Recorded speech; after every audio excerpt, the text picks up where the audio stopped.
আজকে আমরা একটি এপিইউ বিল্ড করব 8600G দিয়ে, entry mid level gaming plus working PC. আমরা এটার জন্য মাদারবোর্ডটা চয়েস করেছি টাফ গেমিং A620M প্লাস। এটার দুইটা ভার্সন হয়, একটা ওয়াইফাই সহ একটা ওয়াইফাই ছাড়া। আমরা ওয়াইফাই ছাড়া ভার্সনটা নিচ্ছি যেহেতু ইউজার ল্যান্ড কানেক্টেড ইন্টারনেট ব্যবহার করবে। এই যে হচ্ছে মাদারবোর্ডের আইও শিল্ড এবং অন্যান্য অ্যাক্সেসরিজ এটা ভিতরে দেওয়া আছে, সাথে M.2 একটা কানেক্টরগুলো, একটা স্টিকার, ইউজার ম্যানুয়াল এবং সাটা। আমরা এখানে এই বিল্ডে কোনো সাটা হার্ড ড্রাইভ ব্যবহার করব না, সো আমাদের সাটা কেবলটার প্রয়োজন নেই। আইও শিল্ড, মাদারবোর্ড এবং M.2 স্ট্যান্ড অফ আমরা বের করে নিয়েছি।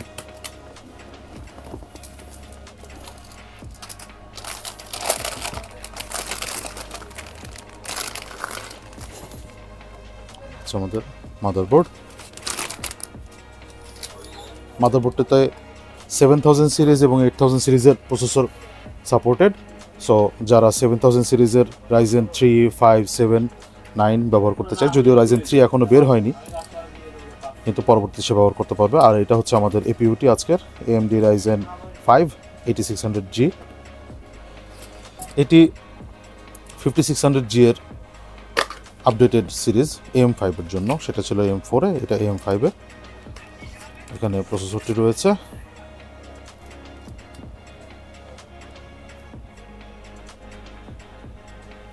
আর এছাড়া আমাদের ভিতরে রয়েছে cooler, stock cooler, Wraith Spire, কিন্তু আমরা এটা ব্যবহার করব না, আমরা আফটার মার্কেট একটি কুলার ব্যবহার করব।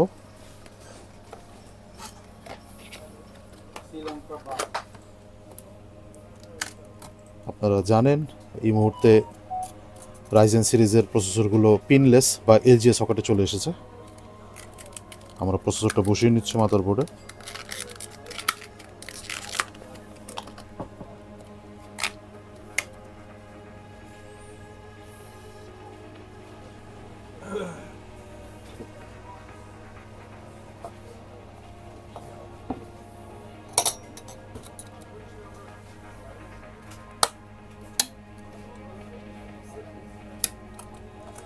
প্রসেসরটা বসে গেলে ক্যাপটা অটোমেটিক উঠে আসবে। আমরা পরবর্তীতে এটিতে আমাদের ফার্স্ট স্লট যেটি, সেটার মধ্যে অলরেডি কানেক্টেড আছে, সো আমাদের যে আমরা স্ট্যান্ড অফটা বের করেছিলাম সেটা আমাদের কাজে লাগবে না। সেটা আমাদের সেকেন্ড স্লটে যদি আমরা M.2 ব্যবহার করতে চাই, সেক্ষেত্রে আমাকে এটা বসিয়ে নিতে হবে। কিন্তু ফার্স্ট স্লট আমরা ব্যবহার করব, সেখানে অলরেডি কুইক ল্যাচ সিস্টেম দেওয়া আছে, সো আমাদের এটা লাগছে না। আমরা আজকে সিস্টেম প্লাস বুট ড্রাইভ হিসেবে সিগেট বারাকুডা 570 ড্রাইভটি ব্যবহার করছি। এটা 500 জিবির ভ্যারিয়েন্ট। এটার read write 3600x3600 both. Gen 4 হওয়া সত্ত্বেও এটার রিড রাইট একটু কম, কিন্তু পারফরমেন্স খুবই স্টেবল। আমরা আমাদের আপাতত এক্সট্রা স্টোরেজ লাগবে না বলে আমরা এটাতে নিয়ে নিচ্ছি।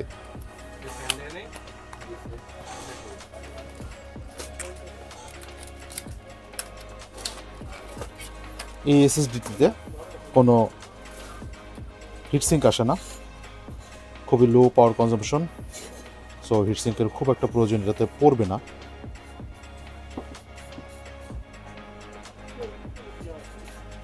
বসিয়ে নিচ্ছি। কুইক ল্যাচটি পজিশন মতো দিয়ে ঘুরিয়ে দিলে এটি লক হয়ে যাবে। আবার খোলার সময় যখন আমরা এটা ঘুরিয়ে দেবো, এটা খুলে চলে আসবে। সো খুবই ইজি। এবার আমরা কুলারটি বসিয়ে নেব। আমরা কুলার হিসেবে ব্যবহার করছি হাইপার 212 স্পেকট্রাম V3 কুলার মাস্টারের। এটি একটি সিঙ্গেল ফ্যানের ARGB কুলার। আপাতত আমাদের এই বিল্ডের জন্য এর চেয়ে পারফরমেন্স কুলার প্রয়োজন নেই, কিন্তু চাইলে আপনারা আরও ভালো কুলার ব্যবহার করতে পারেন, এটা যার যার পার্সপেক্টিভের ব্যাপার। কিন্তু আপাতত আমাদের মোটামুটি একটা বাজেট বিল যেহেতু, সেই জন্য এটা দরকার নেই। এখানে ব্র্যাকেটগুলো দেখা যাচ্ছে, fan connector plus bracket, LGA এবং LGA 1700 এবং AM5 দুইটাই এখানে আছে। সেকেন্ডারি এটা হচ্ছে কি বলে এটাকে, হিউমিডিটি অ্যাবজর্বার, এটা আমাদের প্রয়োজন নাই। এখানে ফ্যানটা রয়েছে ARGB কানেক্টর সহ, একটি PWM 4 পিন কানেক্টর ফ্যান, এবং সবশেষে রয়েছে এখানে হিটসিঙ্কটি।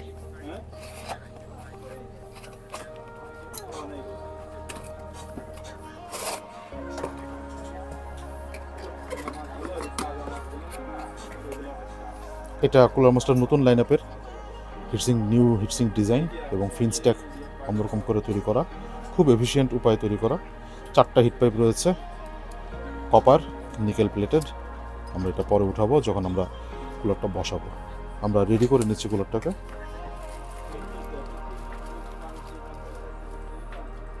ফ্যান ব্র্যাকেট আমাদের যেহেতু এখন সিঙ্গেল ফ্যান, আমাদের একটা ফ্যান নিলেই হচ্ছে।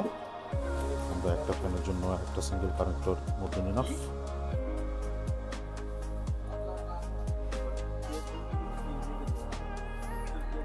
সাইড ম্যাচ করে নিতে হবে।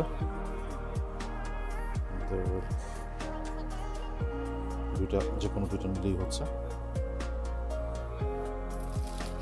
আর এছাড়া এটা হচ্ছে আমাদের এমডি কানেক্টর M4 এর জন্য, এটা এখানে বসবে। সো আমাদেরকে অরিজিনাল যে ব্র্যাকেটটা রয়েছে সেটা খুলে নিতে হবে। এছাড়া রয়েছে থার্মাল পেস্ট, এটার সাথে thermal paste, thermal gel pro, master gel pro যে থার্মাল পেস্টটা কিনতে পাওয়া যায় স্ট্যান্ডার্ড, সেটা এটার সাথে আসে। স্ক্রুড্রাইভার করতে হবে। 4টে স্ক্রু খুললে আমাদের ব্র্যাকেটটি খুলে আসবে। একটু সাবধানে খুলতে হবে, ইনকেস জোরে প্রেসার দেওয়া যাবে না বা জোরে স্ক্রু ঘাট আনস্ক্রু করা যাবে না। কোনো কারণে স্ক্রুড্রাইভার পিছলে গেলে বা প্রেসার পড়লে মাদারবোর্ডের ক্ষতি হওয়ার সম্ভাবনা থাকে।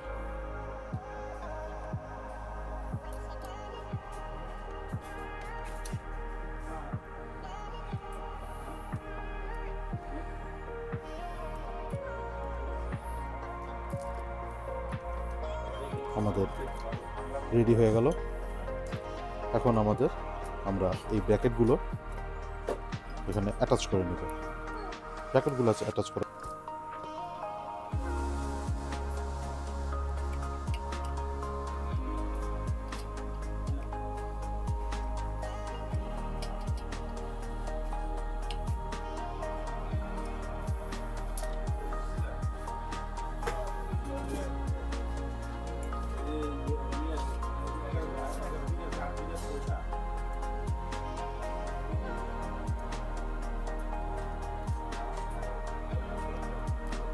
এই কুলারটির ইনস্টলেশন বেশ সিম্পল। ব্র্যাকেট দুটো লাগানোর জন্য 2টি স্ক্রু যথেষ্ট এবং আমরা পিলটা তুলে নিলাম। আমরা পেস্ট অ্যাপ্লাই করব, মিডিলে একটু দিলাম, কর্নারগুলোতে হালকা করে দিয়ে দেবো যেন একটা ইভেন সারফেস পায়। এবার আমরা কুলারটিকে বসিয়ে নেব। কুলার মাস্টার আগে ওদের লোগোতে লেখা থাকতো কুলার মাস্টার নামটা, এখন লেখা নেই। সো আপনি যেভাবে খুশি সেটাকে অ্যাটাচ করতে পারবেন, কোনো প্রবলেম নেই। আমরা বসিয়ে নিচ্ছি। ব্র্যাকেটের সাথে মাদারবোর্ডের স্ট্যান্ড অফ ম্যাচ করে আমরা বসিয়ে নিলাম। ডায়াগোনালি কর্নার টু কর্নার আমরা স্ক্রুগুলো কানেক্ট করব, স্ক্রুগুলো টাইট করব যাতে ইভেন প্রেশার বজায় থাকে ফুল বিল্ডটিতে। কখনো এক সাইডে বেশি প্রেশার দেওয়া যাবে না, যাতে ইমব্যালেন্স ক্রিয়েট হয়, সেটাতে মাদারবোর্ডের বা সিপিইউর উপরে আলাদা প্রেশার আসতে পারে। যখন মোটামুটি একটি অবস্থানে চলে আসবে তখন আমরা বাকিটা স্ক্রু দিয়ে টাইট দিব এবং খুব বেশি জোরে টাইট করব না। আমরা স্ক্রু টাইট করার সময় যেখানে আটকে যাবে সেখানে আমরা স্ক্রু টাইট করা বন্ধ করে দেব। এর চেয়ে বেশি আমরা ফোর্স ক্রিয়েট করব না। একটি কুলার ঠিক মতো বসানো খুব জরুরি। আপনি ঠিক মতো বসাতে না পারলে এটার ভিতরে যে থার্মাল পেস্টটি রয়েছে সেগুলো ঠিক মতন অ্যাটাচ হবে না বা ঠিক মতন স্প্রেড হবে না। সেক্ষেত্রে আপনার কুলারের থার্মাল কন্ডাক্টিভিটির ডিফারেন্স আসতে পারে। আমরা এখন ফ্যানটি লাগিয়ে নেব। আগেই বলেছি এটি একটি PWM কন্ট্রোলড ফ্যান, 4 পিনের, এবং এটাতে ARGB কানেক্টর রয়েছে। সো আপনি আপনার মাদারবোর্ড দিয়ে এটিকে সিঙ্ক করে চেঞ্জ করে নিতে পারবেন। আর এখানে আমরা মাদারবোর্ডের স্পেসিং প্লাস কুলার যেভাবে আছে, ফ্যানটা যদি আমরা যেভাবে বসাই না কেন আমার কোনো র্যামের সাথে এটা ইন্টারফেয়ার করবে না। সো এটা আমাদের বিল্ডের জন্য একটা প্লাস পয়েন্ট।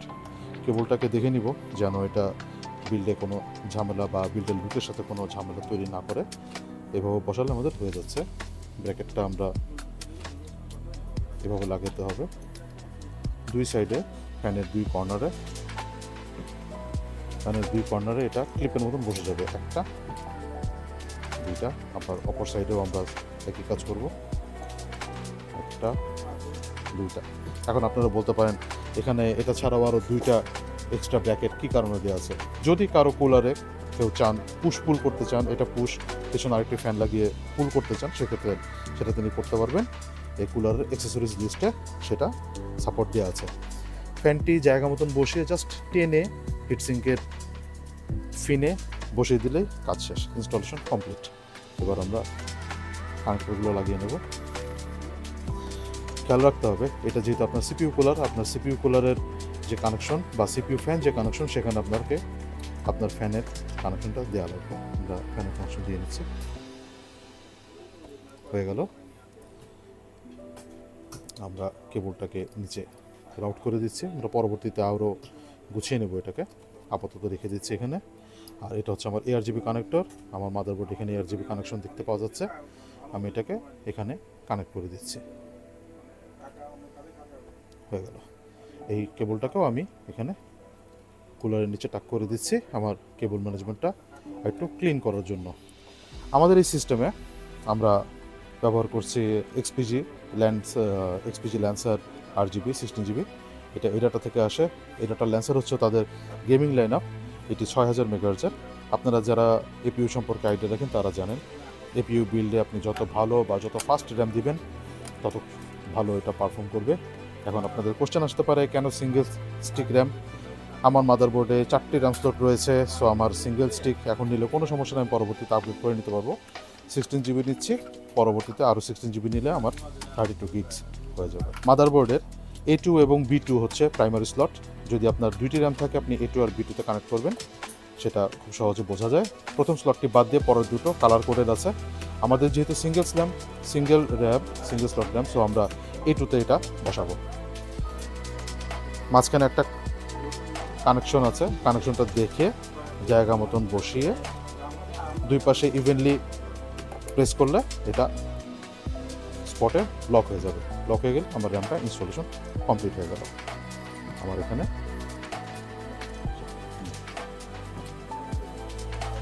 আমাদের আজকের বিল্ডটি একটি মাইক্রোইটিক্স বিল্ড। সো মাইক্রোইটিক্স অ্যাস্থেটিক্সের সাথে যা এরকম একটা কেসিং আমরা আজকে ব্যবহার করব। এটা হচ্ছে জিগমাটেকের অ্যাকোয়ারিয়াস অ্যাকোয়া আলট্রা সিরিজের মাইক্রোইটিক্স সিরিজের এটার মধ্যে বিল্ট ইন 5টি ARGB ফ্যান থাকে। সো আপনাদের যে কোনো কাস্টমাইজেশনের ক্ষেত্রে এটা বেশ ভালো। আমরা সাইড প্যানেলটা খুলে নিচ্ছি, ইনস্টলেশনের জন্য আমাদের সাইড প্যানেলটা খুলে নেওয়া দরকার। এটা দুইটা টেম্পার গ্লাস আসে, সামনে একটা সাইডে একটা। আমরা এক সাইডেরটা খুললেই আমাদের হয়ে যাবে, সামনেরটা খোলার আমাদের প্রয়োজন নেই। এটা সাইড করে রাখছি ইনস্টলেশনের সুবিধার জন্য। আর পেছনের যে প্যানেলটা সেটা আমাদের খুলতে হবে পাওয়ার সাপ্লাই এবং কেবল ম্যানেজমেন্ট করার জন্য।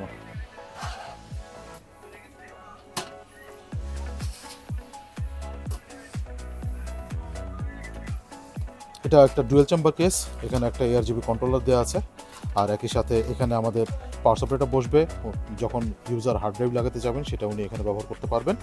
আর এছাড়া আমাদের ইনস্টলেশনের জন্য যা যা প্রয়োজন তা এখানে দেয়া আছে, যার মধ্যে রয়েছে power supply screw, motherboard stand of, motherboard screw এবং কিছু জিপ টাই, যেটা আপনার বিল্ড করার ক্ষেত্রে কাজে লাগবে।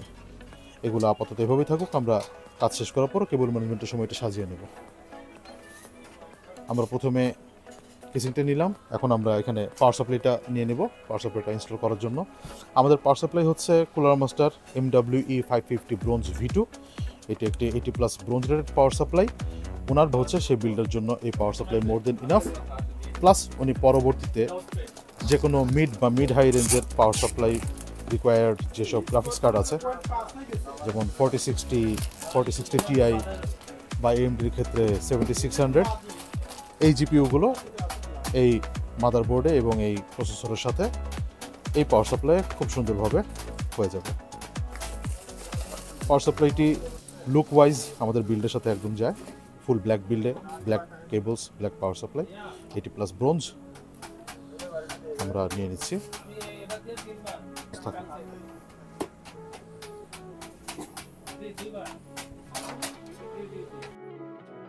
পাওয়ার সাপ্লাই ইনস্টলেশন সুবিধার জন্য আমরা হার্ড ড্রাইভ বে যেটা সেটা খুলে নিলাম, কারণ এটা আমার কেবল ইনস্টলেশনের জন্য লাগবে।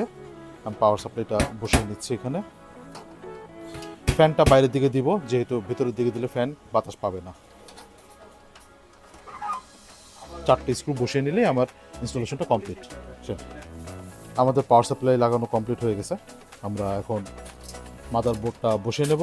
কেবলগুলো রাস্তা থেকে সরিয়ে নিচ্ছি কাজের সুবিধার জন্য। হ্যাঁ, ওই পাশে শুরু আবার এইটাই আবার নিচ্ছি। আমরা মাদারবোর্ডটা বসাবো। মাদারবোর্ড ট্রে এখানে সেট করা আছে অলরেডি। আমাদের প্রয়োজনীয় স্ক্রুগুলো বসানো আছে। প্রথমে আমরা মাদারবোর্ডের আইও শিল্ড যেটা সেটা আমরা লাগিয়ে নিচ্ছি। এটা খুবই ইম্পর্টেন্ট একটা জিনিস, যেটা আমরা খুব সহজেই ভুলে যাই। একটা বিল্ড কমপ্লিট করার পরে যদি আইও শিল্ডটা না লাগানো থাকে, আবার ফুল বিল্ডটা আপনার খুলতে হবে শুধুমাত্র এটাকে কারেক্ট করার জন্য। সব কিছু লাইন মতন আছে, খুব ইজি একটা ব্যাপার হয়ে গেল। আমাদের কেসিংয়ের সাথে যে স্ক্রুগুলো আসে আমরা সেগুলো বের করে নিচ্ছি। আমাদের মাদারবোর্ডটা আমরা বসাবো এখন। লাইনের সাথে অ্যালাইন করে বসিয়ে দিলেই হয়ে যাচ্ছে। কেসটা মাইক্রোটেক্স হলেও বেশ ভালো স্পেসিং রয়েছে এটাতে, যেটা আপনার বিল্ডের ক্ষেত্রে খুব ইজি টাস্ক হবে বিল্ড করার জন্য। আমরা এখন স্ক্রুগুলো বসিয়ে নেব। স্ক্রুগুলো বসানোর সময় খেয়াল রাখতে হবে যেন আপনি ম্যাচিং স্ক্রুগুলো দেন। এই কেসিংয়ের ক্ষেত্রে আমাদের এই স্ক্রুগুলো হচ্ছে মাদারবোর্ডের জন্য। আমরা শুরুতে এটা লাগিয়ে নিচ্ছি।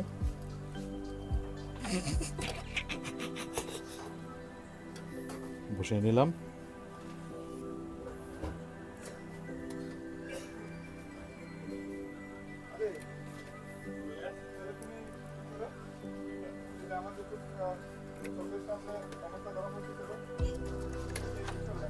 আমাদের মাদারবোর্ড বসানো হয়ে গেছে। এখন আমরা পাওয়ার সাপ্লাইগুলো কানেক্ট করে নিব।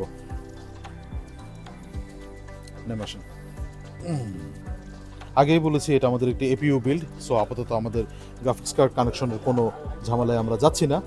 আর এই কেবলটাকে আমরা ঘুরিয়ে আনবো যেন আমাদের বিল্ডটা দেখতে আর একটু ক্লিন হয়। এটা আমরা এদিক থেকে নিয়ে এসে আমরা এবার মাদারবোর্ডে কানেক্টরগুলো লাগিয়ে নিব। আমাদের সিপিইউ 8 পিন ইপিএস কানেক্টর যেটা সেটা লাগিয়ে নিচ্ছি।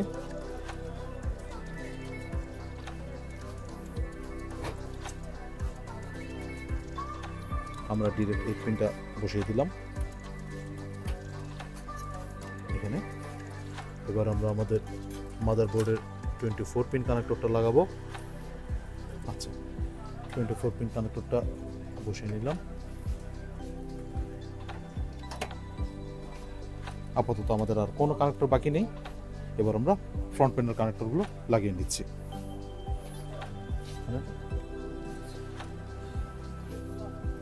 USB 3 কানেক্টরটি লাগিয়ে নিচ্ছি। একই সাথে আমরা নিচে এখানে USB 2 এবং USB হেডারটা কানেক্ট করে দিলাম। আমাদের অডিও হেডারটা এই পাশে আসবে। অডিও হেডারটা মাদারবোর্ডের এই কর্নারে আমরা এটাও কানেক্ট করে নিলাম।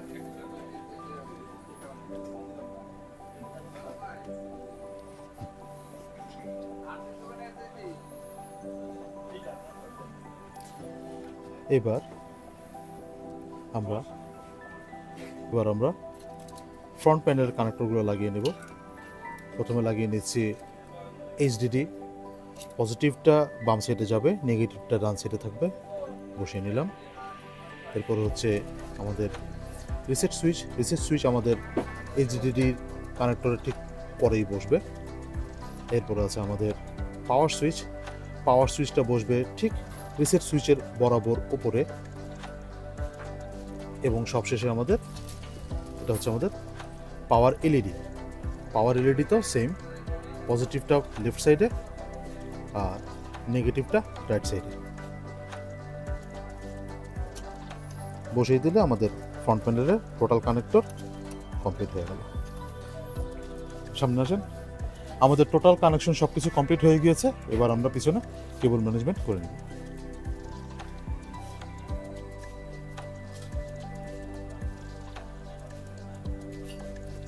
আমরা ডিসপ্লেটা চেক করে নিচ্ছি প্রথমে, বাকি কাজ শেষ করার আগে। এইচডিএমআইটা কানেক্ট করে নিলাম এবং আমরা আমাদের পাওয়ার সাপ্লাইয়ের যে কানেক্টরটা আছে পাওয়ার সাপ্লাইটাও কানেক্ট করে নিচ্ছি। এটা আমাদের ডিবাগ করার সুবিধার জন্য করছি জাস্ট। শুধু আমরা দেখে নিব ফার্স্ট বুটে ডিসপ্লে আসে কিনা।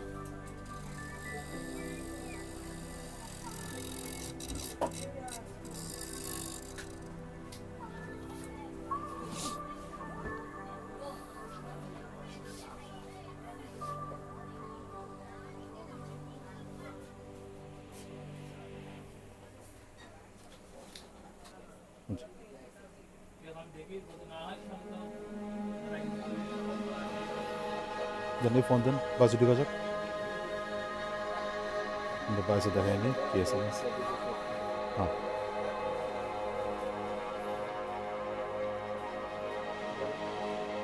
আমাদের এখানে প্রসেসরটা দেখা যাচ্ছে র্যাম ডিফল্ট 4800 মেগাহার্জ নিয়ে।